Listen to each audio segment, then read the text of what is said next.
नमस्कार दोस्तों। News time में आपका बहुत बहुत स्वागत है। आज सदगुरु की बात करेंगे। जग्गी वासुदेव, कोयम्बटूर के पास ईशा संस्थान उनका, बहुत बड़ी भगवान शिव की मूर्ति। लाखों करोड़ों श्रद्धालु, उनके भक्त, देश विदेश में कई जगह उनके समागम लगते हैं। शिवरात्रि के समय तो कोयम्बटूर में बहुत बड़ा समागम होता है, लाखों लोग आते हैं साहब वहाँ पर। मंत्रीगण आते हैं, संतरीगण आते हैं, उद्योगपति आते हैं, समाज में जो प्रभावशाली लोग हैं वो आते हैं, विदेशों से जो उनके लाखों भक्त हैं वो लोग आते हैं। तो वो शिवरात्रि की जो रात होती है वहाँ पर वो अपने आप में काफ़ी इम्पॉर्टेंट होती है। लेकिन भारत में जो साधु हैं या इस किस्म के जो चरित्र हैं उनको मानने वाले भी करोड़ों में हैं। कई लोग हैं, कई लोग तो ऐसे हैं कि जिन्होंने उसका फायदा उठाया और कुछ ऐसे कर्म किए जिसकी वजह से उनको बलात्कार करने और हत्या के आरोप में उनको जेल भी भेजा गया। राम रहीम उनमें से एक है। हालांकि कहने को भारतीय जनता पार्टी के दामाद हैं, अच्छे खासे दामाद हैं साहब, जेल में 5 स्टार लाइफ गुजारते हैं, कोई रोकने वाला नहीं, कोई टोकने वाला नहीं साहब। अब रही बात साहब यहाँ पर कि इसी किस्म के इल्ज़ाम जो थे कई बार आशाराम बापू पे लगे बलात्कार के, उनका भी सजा उनकी भी है। अब जग्गी वासुदेव के ऊपर भी यानी कि सदगुरु के ऊपर भी बहुत सारे इल्ज़ाम आ रहे हैं अलग अलग कॉर्नर से। कहीं कोई अपहरण का या कोई किसी को कन्वर्ट करने का या सन्यासीन बनाने का, या कई अन्य किस्म के भी आरोप हैं। और सोशल मीडिया पे उनकी धूम मची हुई है, एक तरह से काफ़ी चर्चाएं हैं। वो इल्ज़ाम वगैरह काफ़ी लगाए जा रहे हैं उनके ऊपर।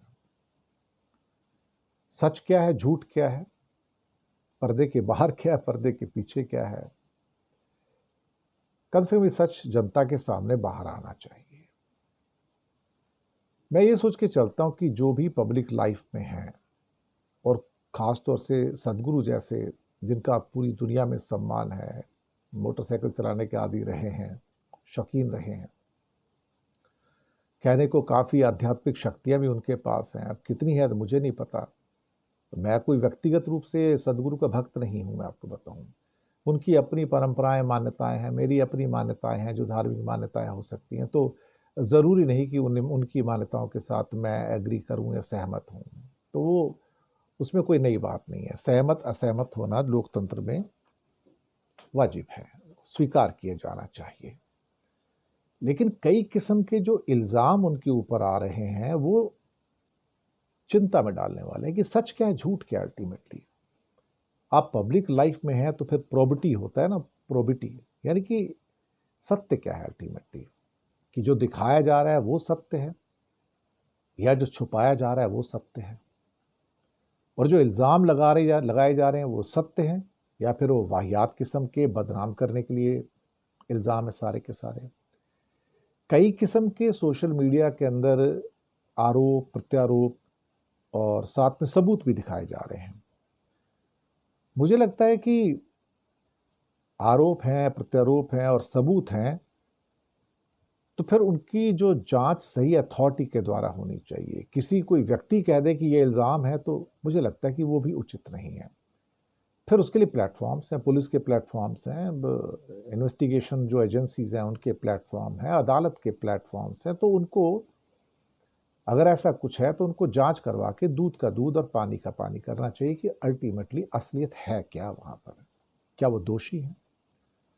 राम रहीम दोषी थे, बलात्कारी हैं, हत्यारे हैं, सबको पता है दोषी हैं, कन्विक्ट हैं। वो तो आशाराम बाबू कन्विक्ट हैं, लेकिन इनके भी फॉलोअर्स करोड़ों में है साहब, लाखों करोड़ों में, मिलियंस में है। सदगुरु के भी हैं।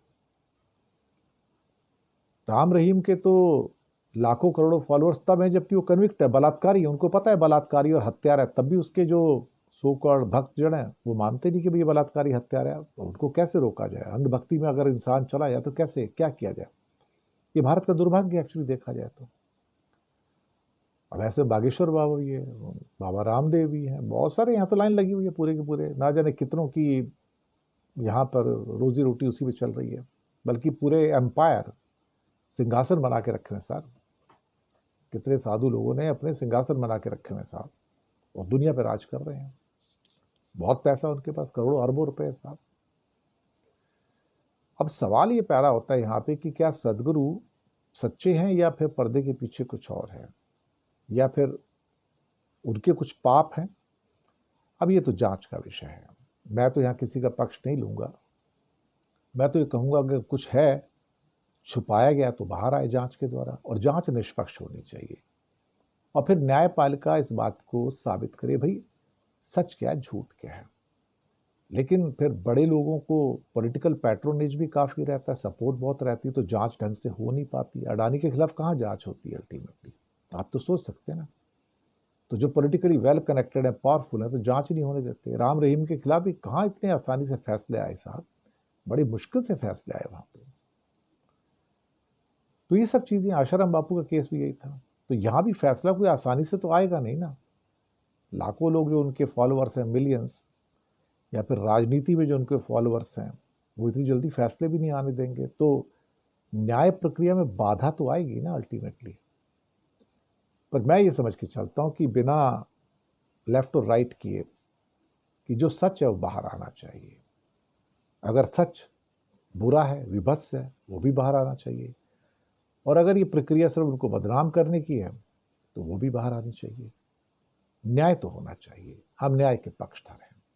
और न्याय का मतलब सच्चा न्याय होना चाहिए, वो लीपा पोती नहीं होनी चाहिए।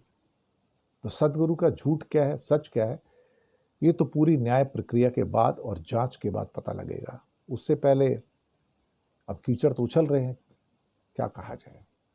मैं उस पर कुछ नहीं कहूंगा, फिलहाल अपनी बात कह के यहीं पर समाप्त करूंगा कि सच को बाहर आना चाहिए। शुक्रिया आपका।